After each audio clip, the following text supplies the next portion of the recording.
In this video, I'm going to show you a step-by-step guide on exactly how I was able to fix PlayStation app connection to server timed out. So basically what I did is that I closed the PlayStation app and instead I went into the settings app on my phone right here. And then I just scrolled down and I clicked on general and then I clicked on storage right here as you can see. And now I just simply waited for this page to completely load all of the apps in here and then I scrolled up, I clicked on search.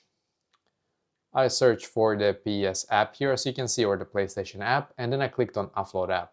And once again in here I clicked on offload app and then I clicked on reinstall app.